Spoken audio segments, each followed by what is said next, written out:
is one of humanity's most powerful storytelling tools. It moves us, inspires us, and helps us to make sense of the world. But art can also persuade.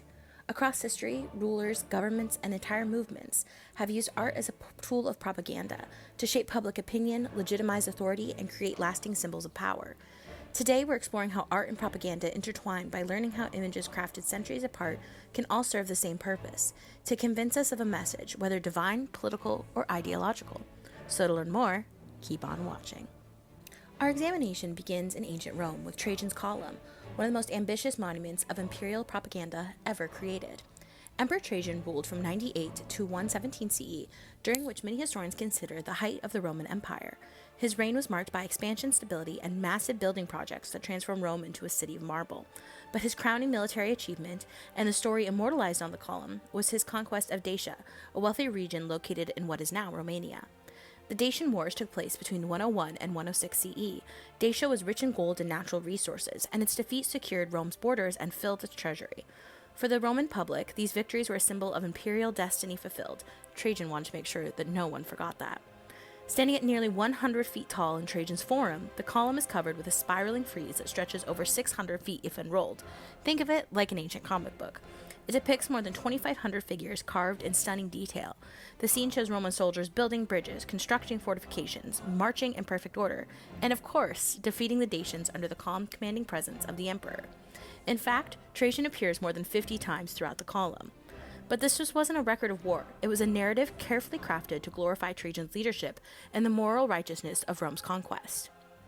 The column originally stood between two libraries, where citizens could climb to the top and look out over Trajan's Forum, a literal elevation of imperial success. Inside, Trajan's ashes were later interred at the base, fusing his memory with the monument itself. Every inch of Trajan's column communicates power and order. It's not just stone, it's storytelling. The relief transformed violent conquest into moral triumph, reminding every viewer that Rome's empire was eternal, divinely favored, and guided by a flawless leader. Donatello's Gattamelata, completed around 1453, stands at the city of Padua and marks one of the great turning points in Western sculpture, and it's an excellent example of Renaissance-era propaganda. The work depicts Erasmo di Narni, a celebrated mercenary commander or condottiere who served the Republic of Venice. His nickname, Gattamelata, means honeyed cat, hinting at his reputation for both cunning and charm. After his death, the Venetian state and his family commissioned Donatello to create a monument in his honor, a public statement of loyalty, heroism, and civic pride. To understand why the statue matters so much, it helps to remember the world of Renaissance Italy. Unlike the unified Roman Empire under Trajan, at the time of the Renaissance, Italy was divided into fiercely independent city-states like Florence, Venice, and Milan. Each competed for power, wealth, and prestige, often through art. Monumental sculptures weren't just tributes to individuals. They were visual claims of stability and authority in a volatile political landscape. Donatello broke new ground with Gattamelata. It was the first life-size equestrian statue cast in bronze since antiquity. This represented a bold revival of a classical form once reserved only for emperors. The most famous president was the ancient statue of Marcus Aurelius in Rome. By echoing that image, Donatello placed his subject, and by extension his patrons, within the same visual language of imperial heroism. The composition itself is restrained yet commanding. Gattamelata sits upright on a horse, calm and composed. His armor is detailed yet functional, his gaze steady and focused on the horizon. There's no dramatic movement or exaggerated expression. Instead, Donatello captures controlled strength, the Renaissance ideal of reason guiding power. Even the horse mirrors this discipline, firmly grounded, suggesting balance and purpose rather than aggression. For the people of Padua, the statue wasn't just a commemoration, it was a statement of their power. It visually tied their city to the glory of ancient Rome and reminded citizens that their leaders, like the condottiere, were protectors of peace and prosperity. By the early 19th century, Europe was in the midst of revolution and reinvention, and few figures understood the power of image better than Napoleon Bonaparte. After rising from a relatively obscure Corsican military officer to the Emperor of the French, Napoleon recognized that art could be his greatest ally in legitimizing his rule. And no one captured his ambitions more brilliantly than Jacques-Louis David. David had been the painter of the French Revolution, creating works that celebrated republican virtue and the sacrifice of citizens for liberty. But after Napoleon seized power, David adapted his art to a new kind of hero, one who claimed authority not from birth or divine right, but from destiny and personal greatness.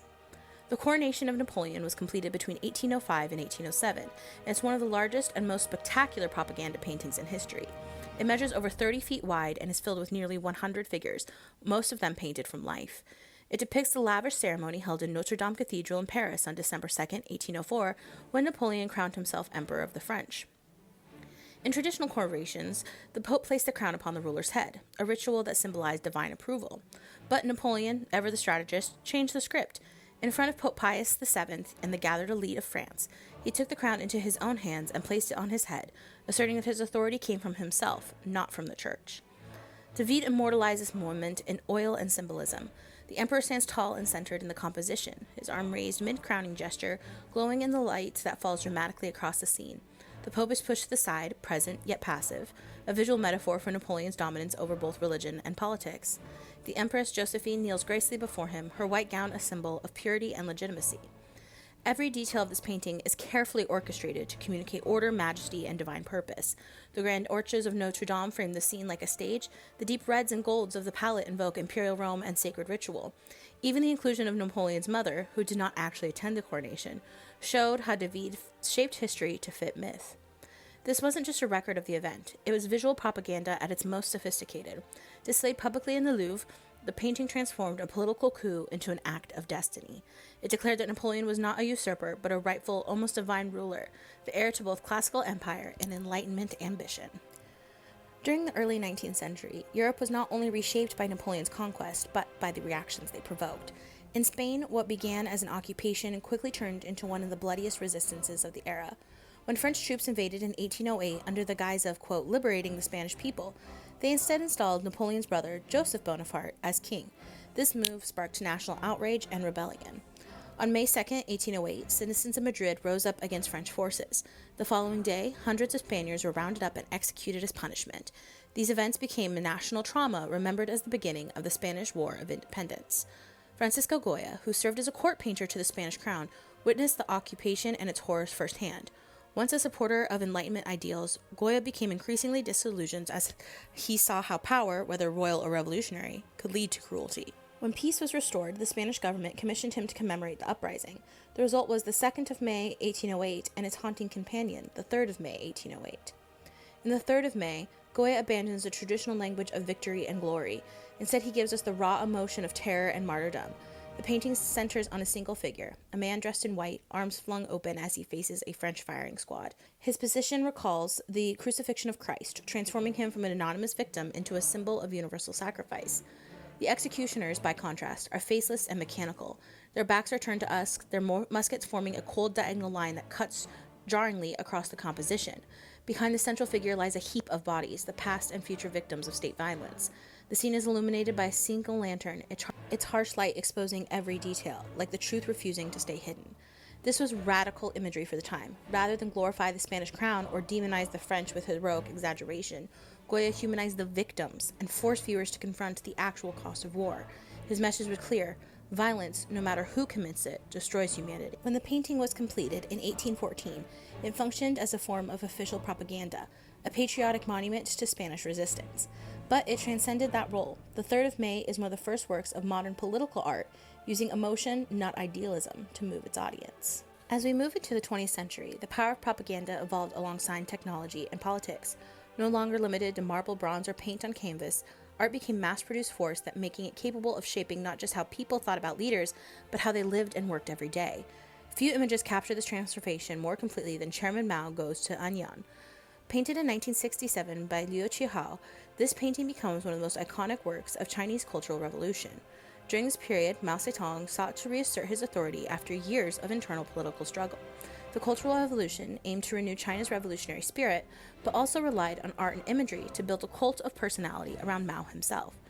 The painting refers to a specific event from 1920s, Mao's journey to the coal mining town of Anyang, where he helped organize a successful workers' strike.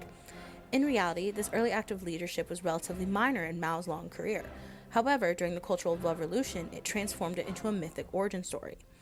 In this painting, Mao strides confidently through a misty mountainous landscape, umbrella in hand, his expression calm and determined. He wears a simple blue robe, the attire of a humble revolutionary, not a powerful head of state. The setting evokes traditional Chinese landscape painting with sweeping natural forms symbolizing harmony and endurance.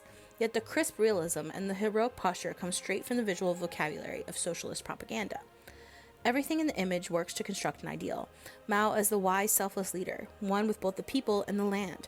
The work's monumental clarity and lack of visible brushstrokes makes it easy to reproduce, and that was the point. Millions of copies were distributed across China in posters, textbooks, and even household shrines. It was not art meant for a museum, but art meant to be everywhere. In this way, Chairman Mao's Tianyang functions as both a painting and a performance. It collapses the distance between myth and reality, transforming a single historical moment into an enduring symbol of revolutionary virtue. It tells the viewers not what it was, but what should be believed. From Trajan's Rome to Mao's China, art has always been more than just decoration. It's been a tool of persuasion. Each of these works, across time and culture, uses visual language to shape how people see power, leadership, and even the truth. Across all the examples we covered in this video, we see the same core idea. Art has the ability to legitimize power, or to challenge it. It tells stories that people believe, and through belief, these stories can become a reality. Propaganda in art is not just about manipulation, it's about communication. It's how rulers, revolutionaries, and entire societies have explained who they are and why their cause matters. And even today, in an age of digital media and global influence, the tradition continues. Proof that art's power to persuade is as enduring as images carved, cast, and painted centuries ago.